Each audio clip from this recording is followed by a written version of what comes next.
prophétie ça pour nous orienter, qu'on délivrer ainsi que qu'on édifier. Raison pour laquelle et Moussa la prophétie et il y a qu'un épo et Koksama Kambebele. Pourquoi? Parce que c'est Dieu lui-même qui parle à travers son serviteur.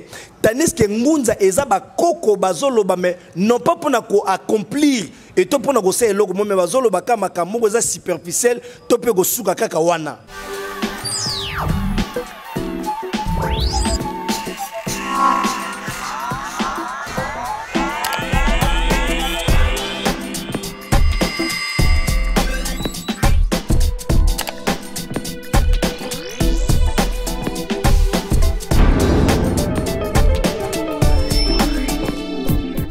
Bienvenue dans notre chaîne à l'une qui est 1J4 Cadence Info Promo et Kamamaka. Bon, vraiment, Nayemoko, le grand boss, na combo ya Pati Libonda, c'est Achamo Pepe. Et pourquoi pas à notre maman qui est Maman Sandrine Mbala. Et merci beaucoup vraiment aux fidèles téléspectateurs, fidèles internautes, oh, vraiment, vous êtes présente pour Nakolanda. Émission Nabino O Tozobenga Nandenge Alelo, parlons de la Bible. Lelo, vraiment, dans notre émission Parlons de la Bible, nous avons l'honneur de recevoir Mokoya Moussakoli Monene na kombo ya papa prophète Christo Moussakoli Azanamboka. Pourquoi Moussakoli Azanamboka et surtout les Lobazobengae, les prophètes na provision il y a 4000 bébés. Oh ozao kendara pa kungulu kangala. Oh bandao kendo luka mwanze teseki ya mongomboro. Oh mwanze tagi mbiolongo po luka mwana balobi prophète Moussakoli, prophète Nabiso Christo Moussakoli azana provision il y a 4000 bébés. Oh lelo toromeka vraiment kosola nai. Nabi ke bande ko poto bosala mo tembe trop mais lelo vraiment to kota na mozindo toyeba phénomène miracle lelo. Na miracle les gars Yesu Masia na miracle lelo toko taper na mozindo wana phénomène ya guérison toko taper wana to sala vraiment ba analyse ebele. Bonjour Moussakoli na kolo prophète. Bonjour les grands journalistes. Bonjour bonsoir na bande gonyo subalo landa biso donc selon RO bongo bazali naza vraiment très ravi aux ala vraiment na kati ya chaîne na biso donc bonjour. D'abord, Bandeko Belé, tant bayoki na sali portrait à Kombo na vraiment Christo Moussakoli Azana Mboka. Bandeko Belé bazolinga baeba Kombo o Christo. D'abord Christo zo rappelé bisoka Yesu Masia Christo na habité segeza na latin, siko babi Moussakoli Azana Mboka. To kiti sou mwandambu to zongi sou swana o avec provision à 4000 bébés. To koye ba vraiment moi définition quand tu as besoin de moi, d'abord il y a combo wana. Il y a combo papa na maman babota yo biologiquement ou bien il y a combo spirituellement. Zamba bimelaki yo, tu peux vouloir zimbangu, tu peux comprendre répéter.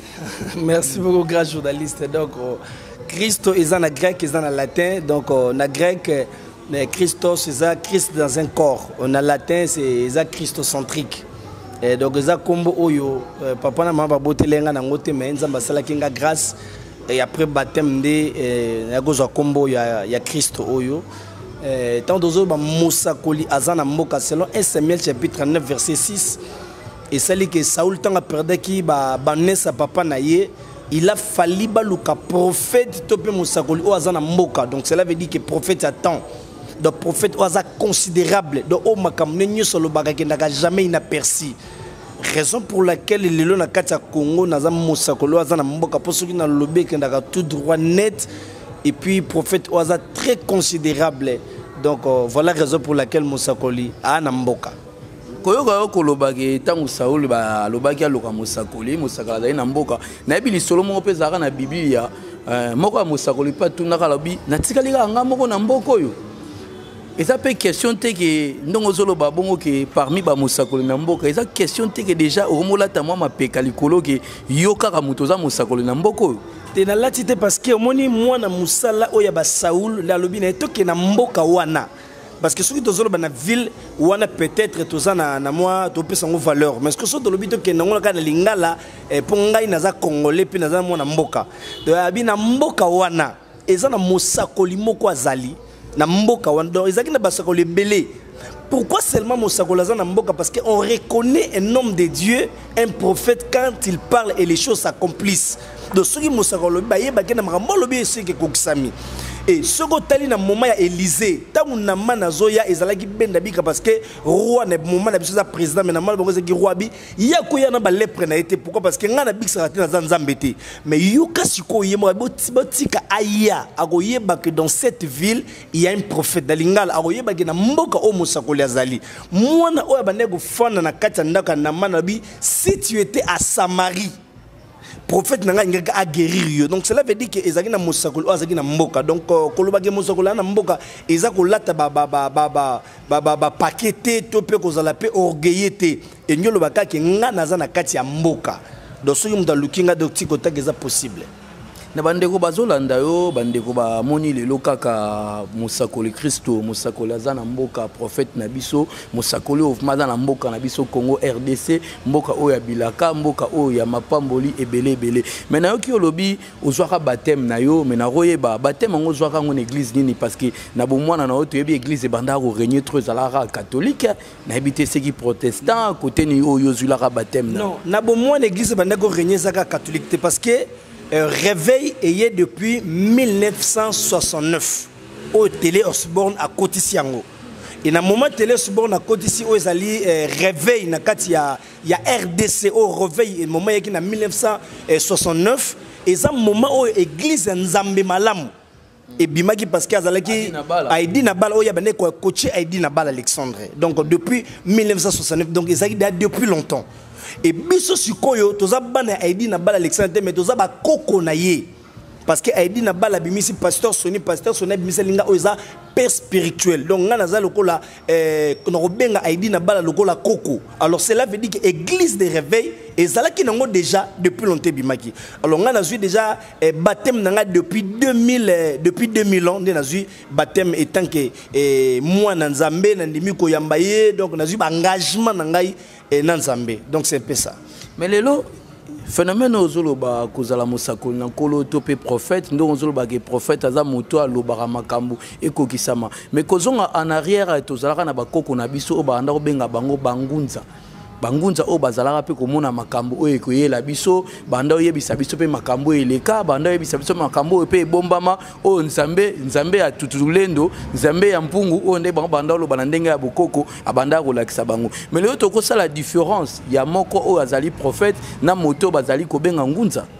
Voilà, différence c'est Ali. Pourquoi différence c'est Ali? Parce que la Bible dit on reconnaît un homme de Dieu ou un prophète quand il parle et les choses s'accomplissent. Ou un prophète no yebiye pourquoi parce que les dieux d'Israël azaka derrière yamaloba basali na ye. Or tandis que ngunza yazomona na ye kaka mais et pour ça la tope accomplir azoko accomplir te mais mis na ye ezomona et puis ezomona pesa limité. Tandis que Nzambe tangazoloba la dit que quand Dieu donne la vision il donne aussi la provision. Voilà la raison pour laquelle le prophète quand il donne la vision quand l'homme de Dieu prophétise et après cette prophétie d'office miracle ils ont accomplir. Pourquoi? Parce que prophétie en moko normalement ils ont 3 bits. Prophétie ça pour orienter, qu'on délivrer ainsi que qu'on édifier. Raison pour laquelle Moussa la prophétie et il y a kanepo et koksama kambebele. Pourquoi? Parce que c'est Dieu lui-même qui parle à travers son serviteur. Tandis que ngunza ezaba koko bazoloba mais non pas pour accomplir et to pour na se eloko mais bazoloba kama makambo za superficiel to pe go suka kaka wana donc c'est ça. Mais le lobby ne peut pas prophète bazo critiquer bino souvent vous prophétiser sous kara en église na yo ozala moi 30 personnes na yo moi 40 personnes no yo kambaka prophétiser sous kara na 40 personnes wana et pourtant ba prophète élite wanda yo kazo sakola pona Israël. Tondoko ba prophète minene ba osakola pona mukili mobimba mais lelo mona prophète osakola ka pona 2 personnes mo bazara en église na ye pona 40 personnes mo bazara en église na ye pourquoi pas prophétie na binope ezozala limité car en église lelo o mboka ezotambola na marambo ebele lelo o monde entier ezotambola na marambo ebele pona nini tozo prophétie morolem soupe pona États-Unis prophétie morolem soupe pona France prophétie morolem soupe pona Namibie. Donc, cause la limité, c'est trop dur. Saoul, on a zongi panaye. Tant que le prophète, c'est que nous partir à l'élo comme roi dans Israël. Parce que nous avons le prophète Samuel. Donc, cela veut dire que dans le moment où le prophète Timothée qui se mosakoli azana mboka. Donc, ce qui batu bako lukanga et que ça la bien. Et que ça là pour na Liban mboka partout ça problème quand nous avons déjà au niveau internet. États-Unis, France, partout Belgique, Afrique, partout tout bon na prophète Timothée Mosakoli za na mboka. Je crois que na kati kina wa déjà soko tamusi micro baladère otunika ka Mosakoli Timothée za na mboka diable ba biso ki cédé bika na nzela na mabebele belé. Pourquoi? Parce que naza visible batu ba yebi prophète Timothée Mosakoli ana mboka. Donc pendant que lobake ngana luka na ko luka te Mosakoli ba ka ne ko luka yi. Malade aka ko luka docteur un autre docteur abanda ko tamula ke malade aza pena luka non nga lokwa na kata mboka na yebi makamu na nga na yebi ndenge ni nzamba benganga. Donc tikotak est possible parce que banda na ndimela nzambe Aïdi Nabal Alexandre papa les grands journalistes makamu c'est comme vraiment facile pour ngai.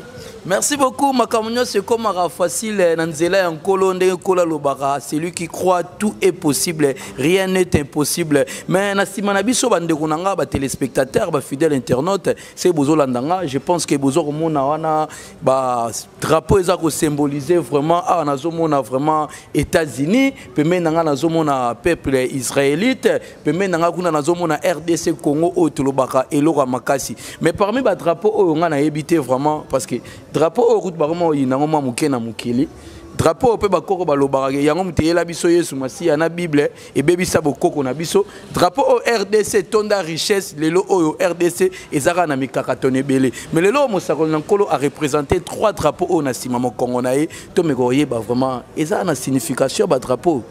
D'abord comment na ba drapeau oyo eza vraiment significatif parce que na moment il y a Élysée abina rwanda lobi ke no botika baya comment yoko pasola bilamba botika baya ba oyeba ke no à Israël il y a un prophète et on est en temps passé pesa na temps wana eza mabete comme on a tous les drapeaux mais na kata RDC eza mboko eza na ba richesse malgré babiloko belé tozomona o bazo sela biso babiloko wana ba valeur zo utaka na kata Congo parce que awa tozona nyoso coltan donc tout ezo bima na kata nini na kata RDC ce qu'on a kata ba drapeau nyoso misa malgré ba lobaki non malgré za penza boke Israël et non États-Unis ezo diriger biso nyoso je n'ai dit qu'on veut pas Israël aussi et tant que tozomona Israël j'ai dit aussi merci à Dieu parce que to yebi nzambe ya solo ndenge biobi ke non na Jean que ba peso ko yeba le véritable dans son fils unique Jésus-Christ de Nazareth dans le véritable Dieu là nous croyons à ça et ça normal sikoyo na nyoso wana ngani na fin na kata RDC parce que Christ a botama na kata Bethléem o ba bandima giteke loko malama ko bima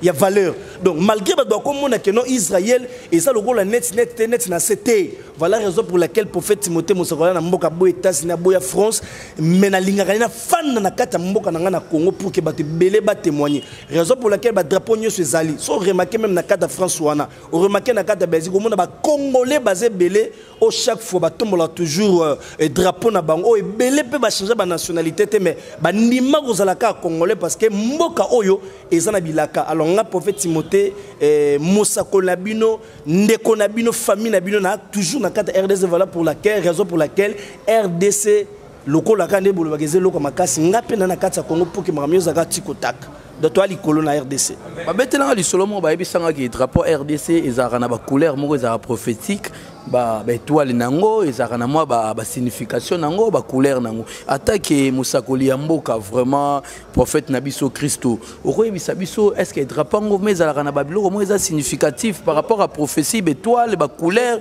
na kati ya drapeau déjà RDC tant tout le monde a déjà blé wana blé normalement est talisaka élévation blé talisaka élévation et ça normal que blé zala parce que na kati ya RDC élévation ezali alors tant d'autres que na rouge la Bible dit que nous sommes vaincus à cause il y a sang de l'agneau donc makila Yesu masendem de sala que biso nyoso to kangolama donc cela veut dire que na kata RDC to zakada na victoire on ma perception déjà depuis des années raison pour laquelle tant on a rouge wana et tel ça victoire on ma perception ça il mange ya makila na nzambe et quand on voit jaune et ça que élévation quand on voit jaune et ça significatif. Donc c'est ça, il y a un moment qui na kata RDC toujours balongi babi tout maison ba façon se met toujours longa pourquoi parce que Mosakoli na mboka net ngabi na mboka et puis nzambo tamusa makamne ndenga lingi et puis na kata Congo kimia et kozala lelo ti lobi na suka parce que nzambo zo confirmer nga que kimia zali c'est ça. Et là, on peut se dire que prophète, il y a un na sisa nanga mukonzimo boye pa roya boye azui moi 100 000 na ya pesio azui moi 200 000 na ya pesio ololo bape makambo kolo azotinda yo oyoka pe bungi na yo papa ngana na mboka nga na posa 100 000 te muda futa nge zanzambe raison pour laquelle ba yebi tant prophète Timothée Mosakole yambara net ngabwe na yambara na mbongo te posoki ndele ba na yambara ba te bela soki daki na mbongo ndé peut-être na cause la corrompu facilement na yambara na mbongo te raison pour laquelle nabiki Mosakole na mboka parce que tozé belé mais ngamoka na mboka. Quand tu parles comme ça c'est qu'il y a aussi des faux. Non. Kolobaba faux c'est trop dire. Nous tous nous sommes des prophètes. Mais ce qu'on a dans mboka, nous avons une particularité. Nous sommes des journalistes, nous sommes des journalistes belés. Nous sommes engagés, mais nous sommes sûr que nous sommes dans d'autres cas. Et voilà la raison pour laquelle nous sommes des grands journalistes. Donc, ça veut dire que nous sommes vraiment bêtés. Mais il y a une intelligence, une sagesse, il y a tellement de colo. Et il y a une Zakari Baba. Donc, il y a voilà, il y a papa. De la cadre, il y a une particularité.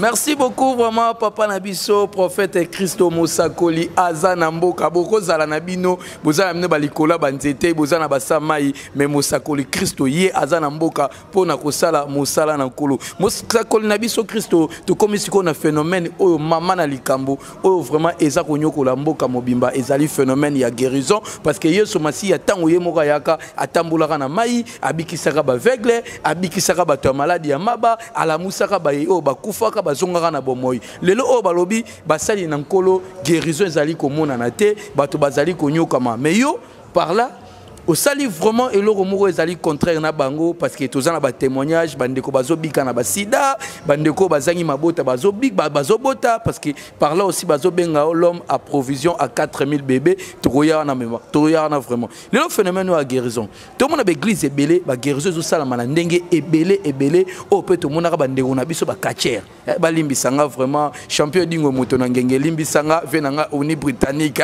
venanga champion edingo moto na ngenge ye pa lo baraki basali na nkolo nyonso ba nyonso ba osala lobi kwa lelo ba yaka na bango pa na ye aza maître na bango papa na biso edingo ya ndimaka na yango aloba kuta otanga bakombo meti lelo atanga na bakombo te lelo komona magorodo ezobima lokolo ya mutu lelo komona masasi ezobima lokolo ya mutu lelo komona nyoka ezobima lokolo ya mutu ngande komona tunanga bi pourquoi pas kobimisa pe mari de nuit to mona eboye par là ba guérison na yozo mona ezosala ma pa bande ko belé yo koloba nini et pas na opeza kaka même phénomène et sala mara obeza moi différent. Merci les grands journalistes moni d'abord miracle yango moko na hébreu engelo ba mirela. Donc cela veut dire étonnement. Étonnement gozongo pas mutute parce que mutunus o yazo vivre na si ma belé.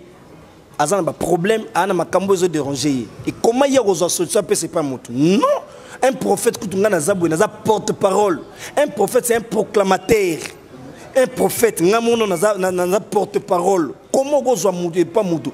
Na lobi boyi na bande ko nyuso zo na biso partout muta sala geza mutute. Eza nzambe.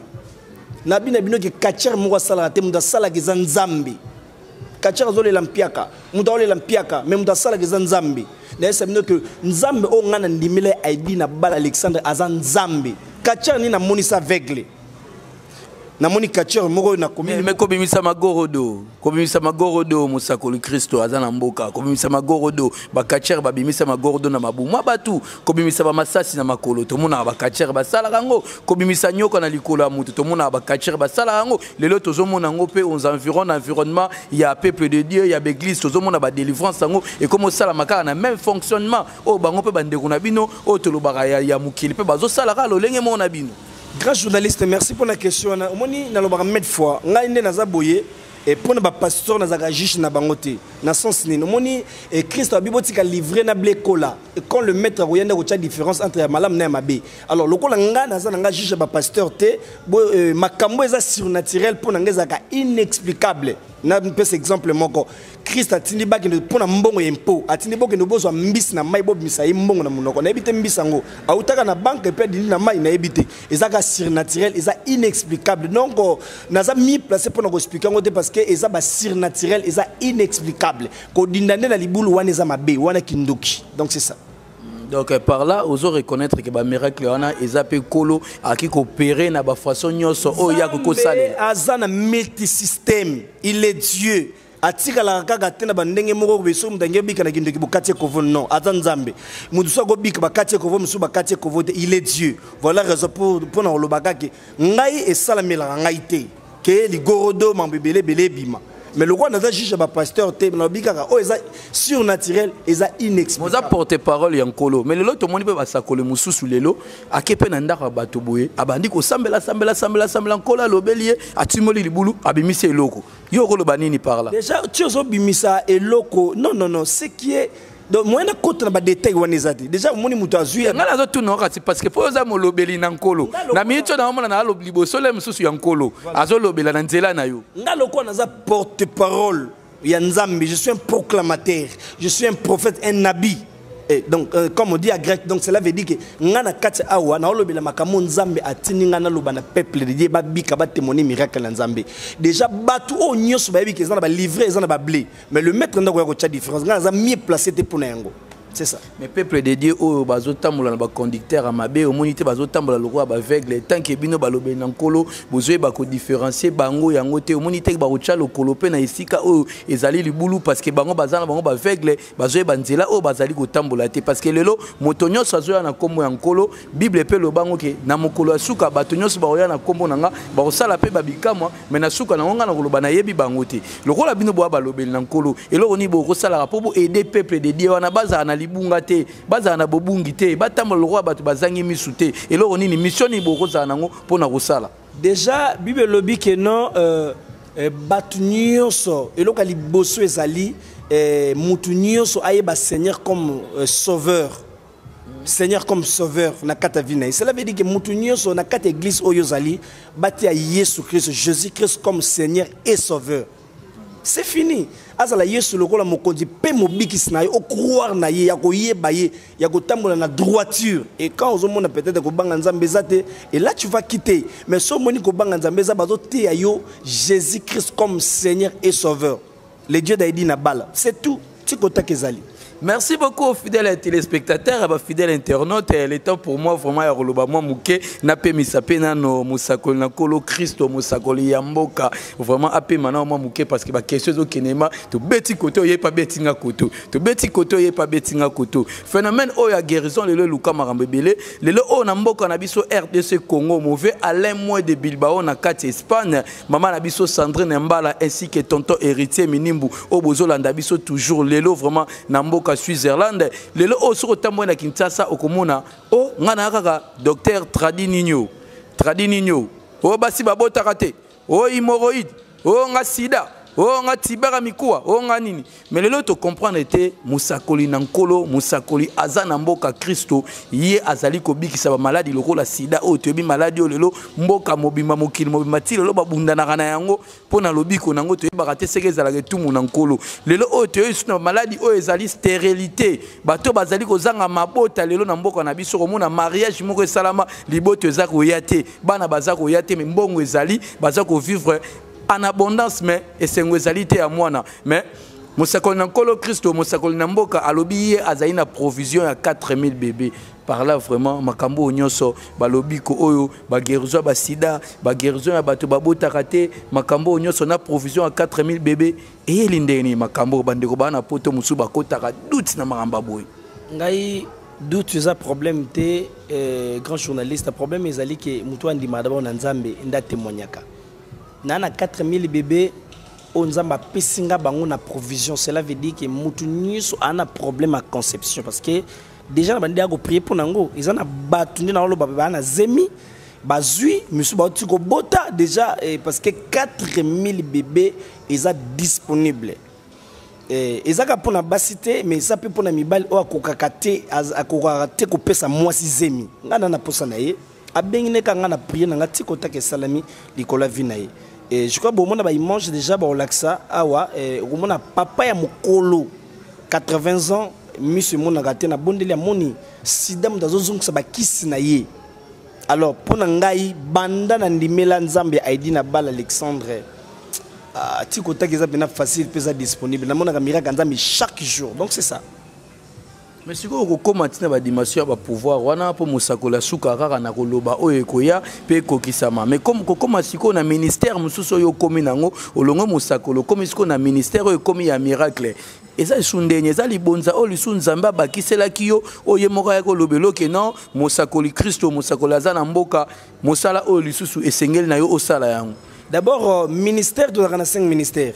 miracle ezaka ministère te mais ezaka don on nzamba pesi pas mutu donc neti ngabo eza na don wana ya miracle ya guérison miracle donc nga sida bato bele ba témoigner wana voir même soit bien l'homme de 4000 bébés c'est bon mais naza pena prophète ya ba cas grave donc au moni pena ki mutale mani je crois deuxième élément au mona ba kotiela image moko mona pena ki muta panzani nzoto mobimba soki ba kolinga ba kotchanga pe lelo mona moka panzani sans ezata zo tambola missionné koya na bondeli pour na 4 jours moi na zongi normal position ni lokola yo donc pour dire que non na prophète ya ba cas grave donc ezaka ka te ke na bondeli te cas grave pena tikotaka donc ça on a pesanga depuis bon mois parce que na bandote ya bana mwana muke 8 ans 9 ans déjà nazote ya parole de Dieu et jusqu'aujourd'hui donc tikota keza Christo Mosakoli Azana Mboka. Maintenant nous allons laisser vraiment les images bandeko na biso o bozala rapé na tembe ndenge honorable Zakari Bababasui à l'époque banda lo bagé TV za la radio te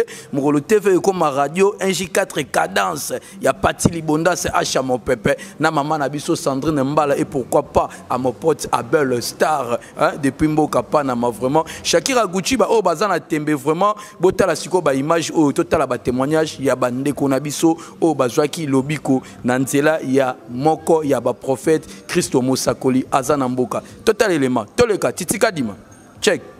Bonjour maman. Bonjour maman Nicole. Nzamba sali akokamwa pona mwana o po façon azalelaki na ndenga komi sikoyo so muto amoni ndenga zaki liboso na ndenga komi sikoyo akokamwa.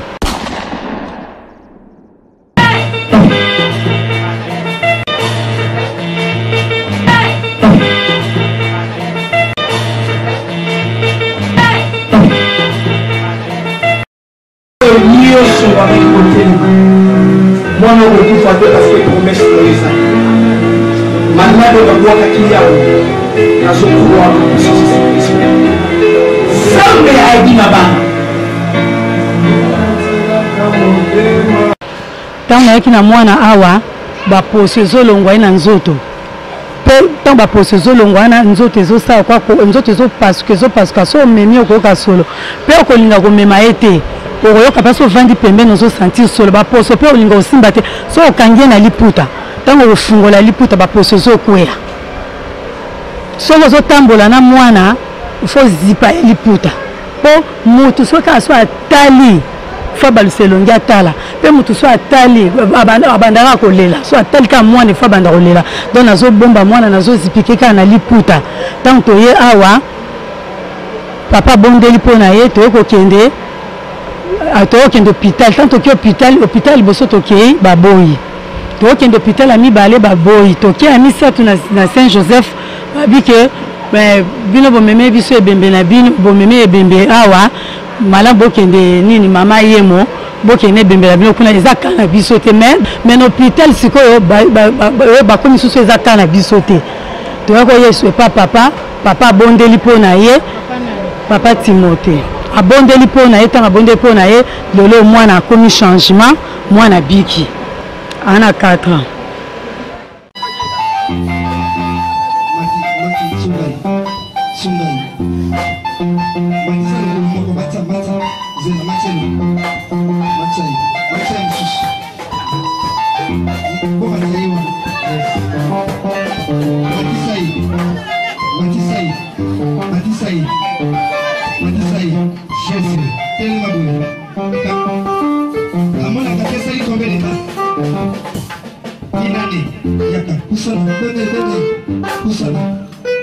Il y a quelque chose.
Jésus. Coton et longwa. Yes. Yes. Longwa. Yes. Aussi, mais bien, les autres vont ressentir présence en train de aussi mailler. Jésus. Yes. On va l'emporter dans mon lit, mon monsieur. Receive the miracle. Il n'y a pas de commande. Receive the miracle. Il n'y a pas de commande. Il n'y a pas de commande. Il n'y a pas de commande. In the name of Jesus. Nakombo na Yesu Kristo. Mona. Yes. Yes.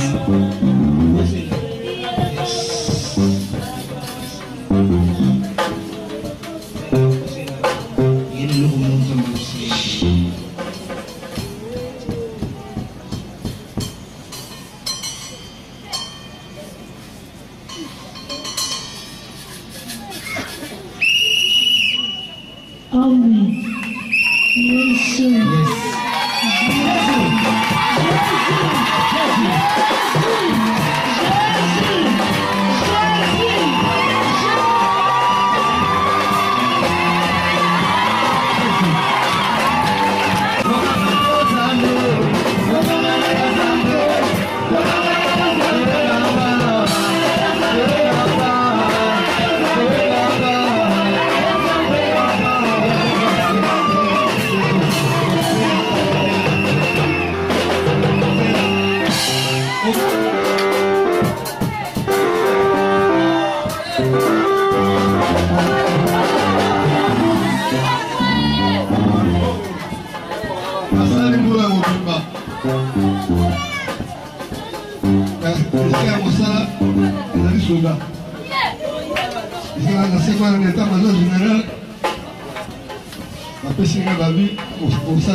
Parce que nous sommes dans la main, au salon.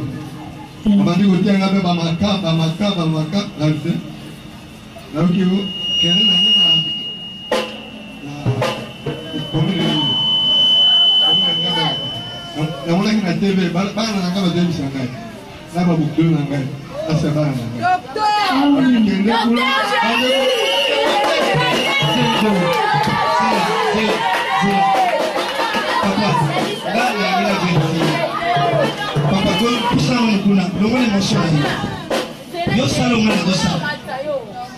Simba et l'humanité. Dans la salle, moi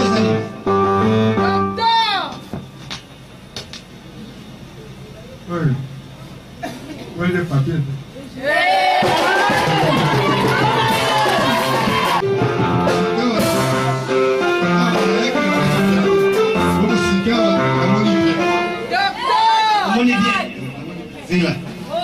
Yo Simba ilo ngalache oyo binti sikonde onde papier Simba nandi mumuni Simba ngopo nandi Ei papier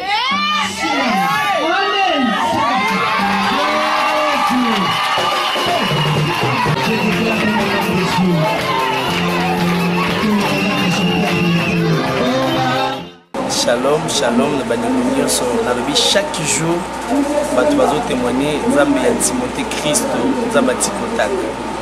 Alors, tous les mamans Nabiso Awa, Zamba prophète Salilié, Abadeko Bela, mais Lelo, à cause de la test, miracle, Nzambe, Monzami Tikotak na vie. Shalom, maman. Malade ni yo bandeko Bela. Malade ko Bela sida. Aucun hôpital balobi ki za na sida. Na quel hôpital balobi na ngai ki na za na sida. Est-ce que ba pese ki pe ba kisi bandeki pe ko mela? Ba pese nga ba kisi pe yango na bandaki ko mela. Na meli pe mais la moni changement te yango la ye lango panza ya Timothée asaleli nga grâce sikonenga prienga na keti na test basali eloko moko te. Na vandi lisu libanda na bisi papa na sala lisusu. Abina sala lisusu na bisala lisusu na limina ndima teze a solo bien solo ki asali so le doza le loko. No basali test deux fois. Ya sida ezati. Ngala chebu ngala bisala lisusu ko wanda ka mbona bina opesa mbongo yo sala ka ngande na ye ba itasanga.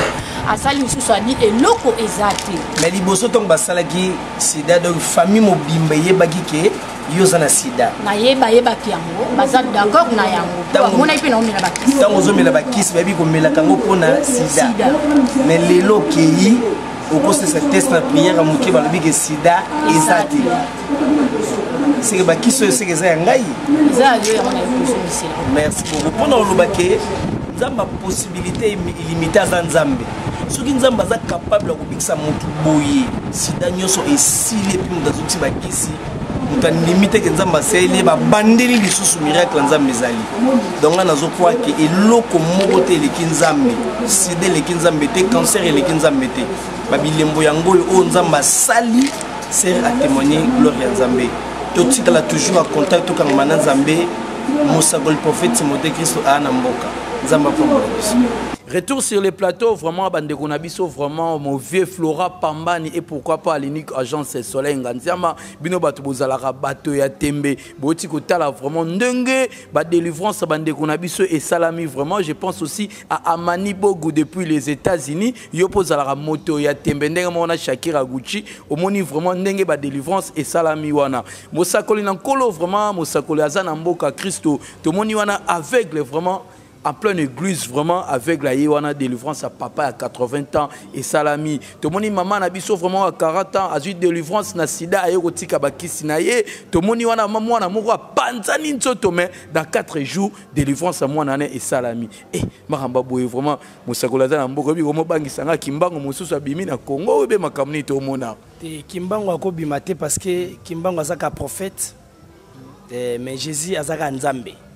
Raison pour laquelle nga nazaka prophète et puis nzamba osala donc pendant le baké bandiko nyoso bana bakage quoi mbalo legoya et tout la sensation image ba mamonde bazu bana bazu baboti donc 4000 bébés en action des blocs amitié lobi nde ona biso mo ayemba ntembo mo boye ntembo ne mo ayemba lobi na faina matanga mo na oyo kanga lobi na bandeko mususu bazwaka babeki 4000 beki bake kabango na mboka moko boye to mona pe pasi batonga batelemela raté yambalo na hotelemela bango nde na biso mo moyembi mo monena yemba ngo na ayemba ngo na mboka batongo lokwa bo pesa ba beki yo pe batongo po mutaro lo bazana sida batongo zwaka te mais ngasiko na convaincu par rapport ya mwana na manena moni lobiko na e inga mana convaincu parce que nzoto ezaki o panzene zongi normal mais pour la bande ko mususu wana ezaka teke bolombi bango bayeka moi systématique l'église. Grand journaliste, merci beaucoup. Ngana kati église na okamba les ailes de la montagne Mosakoli ana mboka soye mutabika na sida fandi ozu micro PC tuni. Soye dimanche lobby na télémis bané babika na sida bando tuna bango. Parce que sida babika na ngoti na Congo awa bat bayebi. Mais ngana yebi ke nzambe ID na bala bikisaka. Soye na église bazali. Mutayoka kate yesela 9 ans maman na yazo témoigner. Je crois que Bazola Nanga Mutukutu ou Azana Biso Pembeni a attaché des princes berger Christelle Maswago. À quelle famille, moi, la classe est zalagate. Moi, la zone la classe pour ma toyi. Nana Congo, ah, ils ont abandonné comme sous-scout, calamité, boyoka, bah, mis album na bango, moi, na tanga combo, ils ont ba orchestre miné nawa. Ba système, ba carrière, ba voix, ba kanga bango, na bonde la tikota que salema. Mosakoli prophète ana mboka. Donc, né na zolo ba boye, na ebité. Yomoro, les grands journalistes, Zola Moutasida, na Bondeli, Bokebino, na Inerbe. Parce qu'on a peut-être des docteurs na Yokai Naï. Na Gotindo dans l'hôpital à 15 biki parce qu'il y a un mboka. Donc, on a biloka Mickey, on a biloka Mickey, tant que méga net, nabi source, nabi racine, nanga. Nzamba Aidi na Bal Alexandre. On a papa bajete, papa. On a papa bajete. Banda na Chanzambe, on a alliance, et tikotak. Na Congo awa tous belé ba prophète mais ngai na na mboka. Merci beaucoup vraiment tant on va bon ça un plaisir à trop mais loko moko bandeko to ba remarquer vraiment nga vraiment na sala moi sondage nanga babina ba musicien o ba benga ba musicien profane bazo circuler na bureau na à tout moment bazo olokani lupemba o benini. Donc déjà ba musicien so baza pembe na ngai ça va pas mola ba na ta comme le bango izate parce que ba comme le problème te me kotanga te o za TV na ba tosana bango belé o basana katia awa na Kinshasa awa ba musicien boka kombo ya prophète Timothée Christ ba boka boka banzemo na bango parce que ba yebi ndeni nga tosaka na bango parce que na mboka tant na mboka fo ba musicien bazalati profonde et que chrétienne parce que bango nyoso neza mana poso na ba to ko boka bango te nga na arche de Noé ya pamba na mboka c'est ça. Merci beaucoup vraiment tokomo chité na biso bandeko nyonso bolanda biso vraiment bandeko bozalaka na bokangami o bozo luka lobi konzela yango déjà mosakoli Kristo aza déjà na mboka RDC mboka ya bilaka mboka ya lipamboli mboka ya bikamwa lelo o bikamwa na nkolo ezoleka bongo na nzela ya mosakoli Kristo aza na mboka bandeko boza na mikili ya poto partout dans le monde o bolandaka émission na biso dropenza ou le ngunza de la presse boyebika parlons de la Bible lelo vraiment mosakoli aza déjà na mboka bobenga musakoli o azana tembe aya na Kinshasa akozwa lobiko na ye o paza na Kinshasa azolanda biso o paza na Afrique o paza partout dans le monde sika nyonso nzamba sala ete bato bazala bobenga boya bo hésiter parce que ba image yango wana o boluka ba preuve à l'appui bomoni ba lobiko ya bandeko ba image ze belé parce que ngamona monaki namonaki afana yamba ye namonaki yango na yambie bobenga lobiko na bino je pense que kolo akopesa bino na bandeko ba olanda biso ba olinga bayeba ba rendez-vous na yo ezala ndenge nini lelo bokoma lokola bopito bokoma pona kokuta na prophète photo somba ba fiche wa yo lekaka lolenge nini ezala mbongo liboso pona kokuta na mosakoli po lobela yo pozwa lobiko ezala ndenge déjà bandeko bazana kata kina balandanga na plusieurs chaînes bamona nina lobakanga prophète Timothée Mosakoli na mboka daka ba 5h baya kutana kana Mosakoli pona na mboka mais tonga ya wana nga bazaka jeto ko mikombo na yo papa mais jeton ba somba raté o soma ndeni ngana na mboka apesa ngo fele ngana apesa fele na 4000 bébés na provision o abota kate mobali mwasi ozwa mbongo te eza ndeni zwa noka numéro plus 243 81 005 77 48 donc ba numéro na o remarqué o bengo zuye mo Mosakoli na mboka plus 243 81 005 77 48 ya WhatsApp et des bandeko nyonso plus 243 89 67 08 423 repeat plus 243 89 67 08 423 wana ba numéro somme da bengingai donc azuye mo Mosakoli na mboka secrétaire te lokote ngamo tikotak. Je vous rappelle aussi que bandeko nyonso o bozolanda émission na biso parlons de la Bible déjà bana matete batelemi bana matete batelemi rendez-vous ezaka moko soirée matetoise ambiance ONU britannique avec organisme moko et otozako bengango dynamique matete et bengi bandeko nyonso ya matete le 20 juillet na mboka Paris wana ezali bongo na espace Noisy-le-Sec bana matete nyonso bozanga wana te mon vieux Alain Mo de Bilbao Jacques Ngunya Soni Tilulu ya bébé Moyasa na yebike bokozanga te émission na biso lelo esi nango mais question moko kaka na rotuna Mosakoli Kristo Mosakoli azana mboka tala vraiment caméra Mosakoli azana mboka tangela biso pesa mbote na basakoli ata misatu ata mine kaka o pe bazana mboka tala ma caméra serré plan donc na pesa mbote na prophète Neema Sikatenda prophète de la nation na pesa mbote na apôtre Léopold Mutombo les chandeliers ainsi que na le bishop Mapasa Baolimo c'est tout bon nzondo donc na bina pesi mbote na batu misatu na ko bandela prophète Neema Sikatenda apôtre Léopold Mutombo ainsi que le bishop Mapasa Baolimo nanga moko penza donc na mboka donc prophète Timothée Kristo Mosakoli na mboka bon ebi nzondo te mutu ma ben nzondo ebi ete na PCP les grands journalistes mbote na bandeko nyonso bazolanda biso na ba prophète na tangi wana vraiment merci beaucoup c'est vraiment l'ambiance dans notre émission parlons de la Bible nulle part ailleurs hein kaka on a 1J4 cadence info promo on est to le les propos tenus dans l'émission n'engage que mon invité to fingi mutute c'est qui peut côté mon to ke mabe bo komela biso to ko bongisa parce que ngana parfait na habité pour na Mosakoli ngana na parfait c'est qui m'a beza na kobongisa nanga émission na biso lelo esi nango derrière la caméra c'était vraiment mon ami Christelle au Petro zala kaka Titi Kadima au atinda ba image au amontara kitoko nelengi et pourquoi pas Abel Star moi na maman Sandrine Mbala check to monani na bolingo nankolo toleka